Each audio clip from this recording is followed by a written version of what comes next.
So today I'll show you how to connect any Bluetooth speaker to your iPhone. Now this is very simple. All you have to do is go to your iPhone's settings. Under settings, go to Bluetooth. Make sure Bluetooth is on first.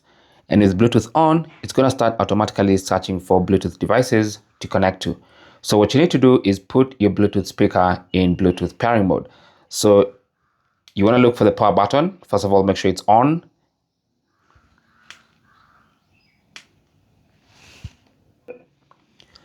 And with the speaker on, put it in Bluetooth pairing mode.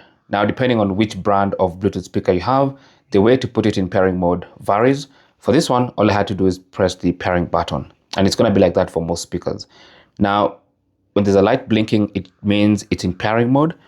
Anytime the speaker is in pairing mode, you should be able to see it under other devices on your iPhone, and all you have to do now is tap on it, and it's going to get connected.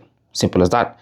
So now if you want to play music or any kind of audio, it's going to play via your Bluetooth speaker, including music from Apple Music and other sources. Thanks for watching. Good luck.